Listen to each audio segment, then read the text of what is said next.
விருச்சிக ராசி என்பவர்களுக்கு ஏப்ரல் மாதம் எப்படி இருக்குன்னு பார்க்கலாமா. விருச்சிக ராசிக்கு 10ஆம் வீட்டுக்காரன் ஜீவனாதிபதியாக இருக்கிறவர் 6ஆம் வீட்டில் உச்சம் பெறுவது விசேஷம். வெளிநாட்டு உறவுகள், வெளிநாட்டு வருமானங்களில் தங்கு தடைகள் இருக்கும். ஆஃப்டர் தட் இப்போ பெற்றோர்களோடு சேர்ந்து உறவாடக்கூடிய வாய்ப்புகள் இருக்கக்கூடிய இந்த உராய்வுகள், சின்ன சின்ன வார்த்தை பேதங்கள்லாம் வரத்தான் செய்யும். அதை நம்ம கவனமாக கையாளணும். நிறைய அரசியல் கலை தொடர்புகளில் இருக்கிறவங்க அவங்களுக்கான அனுகூலங்கள் குறைவாக இருக்குது. அந்த அனுகூலங்கள் குறைவாக இருந்தாலும் அந்த உற்சாகங்களை குறையாமல் அவங்க செஞ்சுக்கிறது நல்லது. வருமானம் வரலைங்கிறதுனால ஃபீல் பண்ண வேண்டிய அவசியம் இல்லை. இருக்கிற வருமானத்துக்கு தகுந்த மாதிரி திட்டமிடல் அப்படிங்கிறது தான் உங்களை உற்சாகப்படுத்திக்கலாம், உங்களை நீங்கள் நியாயப்படுத்திக்கலாம், சரி செய்துக்கலாம். வணக்கம் நேயர்களே. விருச்சிக ராசி என்பவர்களுக்கு ஏப்ரல் மாதம் எப்படி இருக்குன்னு பார்க்கலாமா. விருச்சிக ராசியை பொறுத்தவரை பகவான் செவ்வாய் தான் ராசிக்கு அதிபதி. அவர் நல்ல நிலையில் குறிப்பாக 5ஆம் வீட்டில் 2ஆம் தேதி ஏப்ரல் மாதம் 2ஆம் தேதி ராகு விட்டு சனிகிட்ட போய் சேர்றாரு. அப்போ ராகு பகவானோட இருக்கிறத விட சனி பகவான் இருக்கிறது விசேஷம். அந்த சனி பகவானாக இருக்கிறவர் உங்களுடைய ராசிக்கு அதிபதியாக இருக்கக்கூடியவர். குறிப்பாக 3 நாளுக்கு வேண்டிய சனியோடு சேர்ந்து விருச்சிக ராசிக்கு 5ஆம் வீட்டில் சனி பகவான் இருக்கிறாரு. சனியோடு சேர்ந்து செவ்வாய் பகவானும் சேர்றாரு. சனி செவ்வாய் சேர்வது நன்மையா அப்படின்னு கேட்டால் ராசிநாதனோட சேர்றது தப்பே இல்லை. அதோடு சேர்ந்து சூரியனும் 14ஆம் தேதி முடி அங்கே தான் இருக்கிறாரு. சூரியன் 14ஆம் தேதிக்கு மேலே தை மாதம் சித்திரை மாதம் 1ஆம் தேதி அன்னைக்கு மேஷத்துக்கு வந்துடுவார், உச்சம் பெறுவார். சூரியன் ஜீவனாதிபதி. குறிப்பாக விருச்சிக ராசிக்கு 10ஆம் வீட்டுக்காரன் ஜீவனாதிபதியாக இருக்கிறவர் 6ஆம் வீட்டில் உச்சம் பெறுவது விசேஷம். குறிப்பாக பாப பெற்ற கிரகங்கள், குறிப்பாக சூரியன் 6ஆம் வீட்டில் உச்சம் பெறுவது, குறிப்பாக சூரியனும் புதனும் சேர்றது. 7ஆம் வீட்டில் 7ங்கிறது துலாத்தில் சுக்கிர பகவான் இருக்கிறது. 8ஆம் இடத்துல விருச்சிக ராசிக்கு 8ஆம் இடத்துல குரு பகவான் இருக்கிறது. அனுகூலத்தை கொடுக்காதே சார் அப்படிங்கிற ஒரு கேள்வி. ஏன்னா 8ஆம் இடத்துல இருக்கிற குரு பகவான் 9ஆம் வீட்டில் வரணும்னு 2 மாதம் நீங்கள் வெயிட் பண்ணணும். ஆட்டோனுக்கு அஷ்டமத்திலையும் சொல்லுவோம். அஷ்டமத்தில் இருக்கிற குரு பகவான் தனகாரகன் மட்டும் இல்லாமல் பூர்வ புண்ணிய ஸ்தானாதி அனுகூலத்தை தராத மாதிரி ஒரு சூழல் உருவாகலாம். இந்த உருவாகக்கூடிய வாய்ப்புகள்லாம் கொஞ்சம் பயப்படாதீங்க. எதையும் தீர்க்கமாக செய்யுங்க. பொதுவாக விருச்சிக ராசி கொஞ்சம் முன்கோபக்காரர்கள். முன்கோபக்காரனா என்ன, தான் சில எதை எடுத்தாலும் தன் காரியத்தை தானே வலியுறுத்தி அதையே மற்றவங்களும் கேட்கணும், அதையே வழி நடத்தணும், அதேமாதிரி நமக்கு இம்பார்ட்டன்ஸ் கொடுக்கணுங்கிற மாதிரியான ஒரு மனோபாவம் எல்லா விருச்சிக ராசிக்கும் உண்டு. அதில் குறிப்பாக விருச்சிக ராசி விசாக நட்சத்திரம் 4ஆம் பாதம், அனுஷ நட்சத்திரம் மற்றும் கேட்டை நட்சத்திரக்காரர் விருச்சிக ராசிகள். இந்த விருச்சிக ராசியில் அனுஷ நட்சத்திரத்துக்கு ஒரு பலன். ஏன்னா அனுஷ நட்சத்திரத்துக்கு பல வெற்றி வாய்ப்புகள் அதிகமாக இருக்குது. இந்த சனி பகவான் நல்ல நிலையில் இருக்கிற அனுஷ நட்சத்திரம் சம்மந்தப்பட்டவர் வலுவாக இருக்குது. கேட்டை நட்சத்திரத்தில் கேட்டைக்கு பகவான் புதன், அவர் 6ஆம் வீட்டில் இருக்கார். இந்த விசாக நட்சத்திரத்துக்கு வேண்டிய இருக்கார் பார்த்தீங்களா.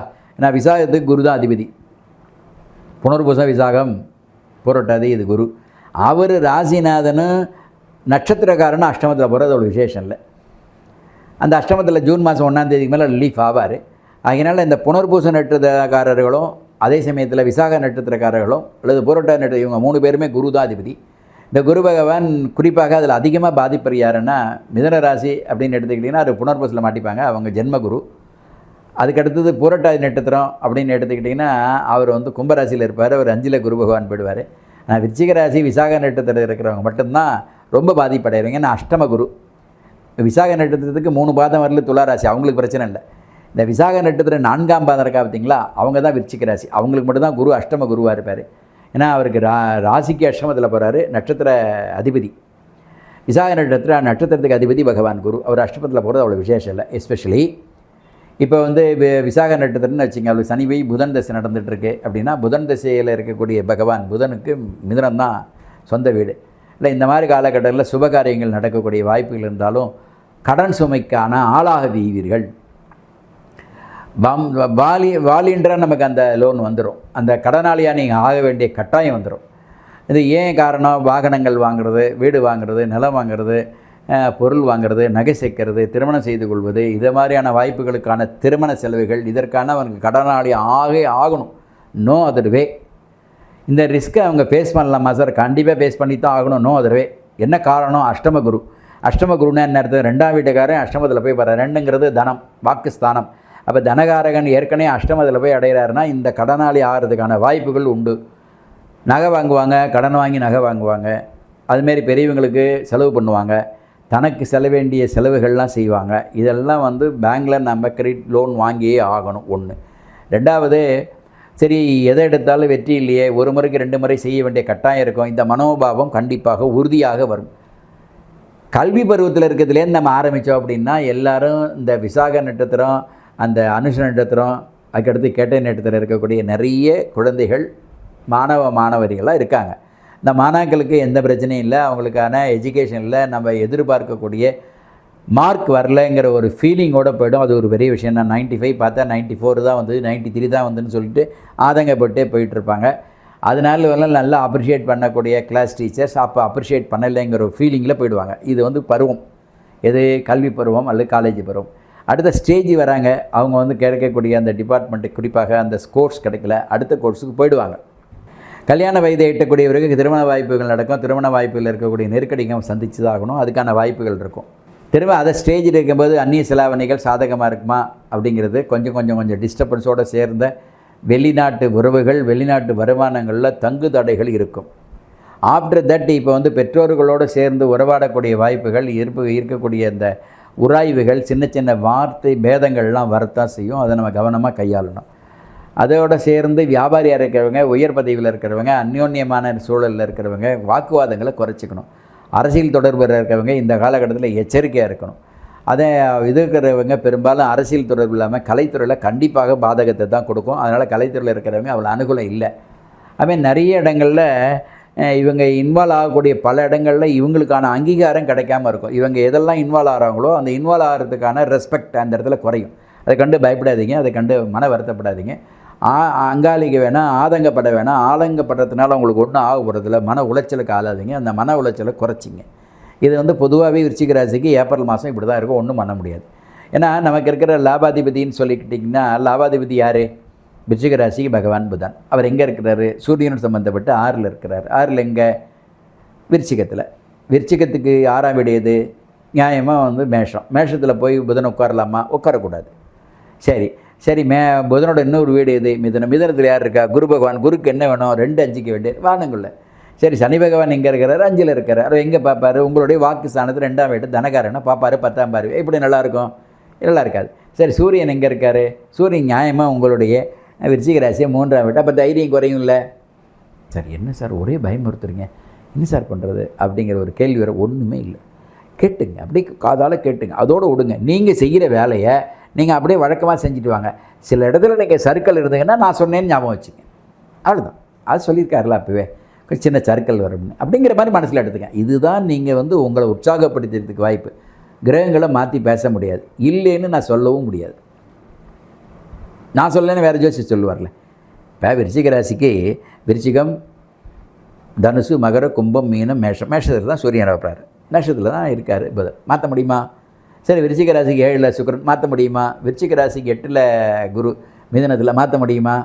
எதுவுமே மாற்ற முடியாது. அப்போ எப்படி ஓஹோ நீ இருப்ப, நீ ராஜாவாக இருப்ப, நீ பொருள் சேருவ, பேங்கில் அவ்வளோ கொடான கொட்டு எப்படி சொல்கிறது? இப்போ பொய்யல்ல. அதனால் அப்படி பேசக்கூடாது. வாழ்க்கையில் நம்ம சில விதமான காலகட்டங்களை சந்தித்து தான் ஆகணும். சில விதமான காலகட்டங்களை சந்தித்து தான் ஆகணும். இந்த காலகட்டங்களை நம்ம நகர்த்துறதுக்க வேண்டிய ஒரு உற்சாகத்தை தான் ஜோதிடம் தரும். அவ்வளோதான். ஜோதிடம் பயமுறுத்துறதுக்கு அல்ல, எச்சரிக்கிறோம் அல்லது உற்சாகப்படுத்துகிறோம். நல்லா இருந்தால் உற்சாகப்படுத்துகிறோம், நல்லா இல்லைன்னா எச்சரிக்கிறோம். அப்படி தான் இருக்கும். இதுக்கு தகுந்த மாதிரி ஒன்றை தயார்படுத்திக்கோ. இதுதானே ஜோதிடம் சொல்லணும். அன்றாட வேலையை நம்ம குறைச்சிக்க முடியாது. குறைச்சிக்க முடியுமா? அந்த வேலையை செஞ்சு தான் ஆகணும். வேலையில் ஒரு தொய்வு, போனோன்னா ஒன்றே கிடைக்கல, நான் ஒருத்தரை பார்க்க போகிறேன், அவர் இல்லை, அப்படி தான் இருக்கும். 2வது முறை போகணும். 2வது முறை பார்த்துட்டா உங்களுக்கு லக். 2வது முறை பார்க்க 3வது முறை. என்ன காரணம்? 2வது முறை பார்க்குறதுக்கு கிரக வழிபாடு தேவை. கிரக வழிபாடு என்ன? 2ங்கிறது 3 ஆகும், 3ங்கிறது 4 ஆகும். இவ்வளோதான். அப்போ கிரக வழிபாடு எதை வழிபடணும்? குரு பகவானை வியாழக்கிழமையில் அஷ்டமஸ்தானத்தை வழிபடணும். ஏன்? அது குறிப்பாக எஸ்பெஷலி குரு அஷ்டமஸ்தானத்தில் போனால் ஆட்டவனுக்கு அஷ்டமத்தில்னு சொல்லுவோம். 8ஆம் இடத்துல குரு பகவான் போகிறது அனுகூலம் இல்லை. ஏன்னா 2 ஆதிபத்தியம் அவருக்கு நல்ல ஆதிபத்தியம். 2 5க்கு வேண்டியவர், ரொம்ப ரொம்ப நல்ல ஆதிபத்தியம். அவர் போய் அஷ்டமத்தில் உட்கார்றார். எங்கே? மிதுனத்தில் உட்கார்றார். மிதுனம் என்ன? காற்று வார்க்கு. அப்போ என்ன ஆகிடும்? நாம் அந்த மாதிரி ஏதாவது வாக்குறுதிகளை கொடுத்துருப்போம், அது அவ்வளோ அனுகூலத்தை இருக்காது. அதை நம்ம சாதகப்படுத்தணும். அதனால் முடிஞ்ச அளவுக்கு விருச்சிக ராசி என்பவர்கள் எதிர்பார்க்கக்கூடிய வாக்குவாதங்களை நாம் வந்து குறைச்சிக்கிறது நல்லது.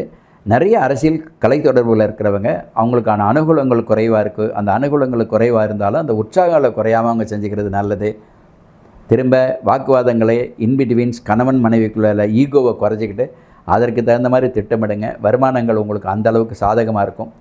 வருமானம் வரலைங்கிறதுனால ஃபீல் பண்ண வேண்டிய அவசியம் இல்லை. இருக்கிற வருமானத்துக்கு தகுந்த மாதிரி திட்டமிடல் அப்படிங்கிறது தான் உங்களை உற்சாகப்படுத்திக்கலாம், உங்களை நீங்கள் நியாயப்படுத்திக்கலாம், சரி செய்துக்கலாம் அப்படிங்கிறத சொல்லி, விருச்சிக ராசிக்கு இயல்பாக சிகப்பு நிறமே அவருக்கு அதிர்ஷ்டமான நிறம். அதிர்ஷ்டமான திசை தெற்கு தென்மேற்கு திசை. அதிர்ஷ்டமான எண் 9 மற்றும் 3. அதிர்ஷ்டமான தெய்வம் அப்படின்னா வாய்ப்பு இருக்கிறவங்க ஒரு முறை திருச்செந்தூர் போய்ட்டு வர்றது ரொம்ப நல்லது. திருச்செந்தூர் ஏன் சொல்கிறோம் அப்படின்னா குருக்ஷேத்திரம். அது எல்லாமே விருச்சிகத்துக்கு செவ்வாயும் குருவும் சேரக்கூடிய ஒரே இடம். செவ்வாய்னா முருகபெருமானே குருவாக இருக்கக்கூடிய ஒரே ஸ்தலம் திருச்செந்தூர் தான். அதில் வாய்ப்பு இருக்கிறவங்க திருச்செந்தூர் வியாழக்கிழமையில் தரிசனம் பண்ணுறது அல்லது செவ்வாய்க்கிழமையில் தரிசனம் பண்ணுறது மிகச்சிறந்த ஒரு பலனை உங்களுக்கு தரும்னு சொல்லி எல்லா விதமான இகபர சுகங்களை பெற வேண்டி வாழ்த்துக்கிறோம். நன்றி, வணக்கம்.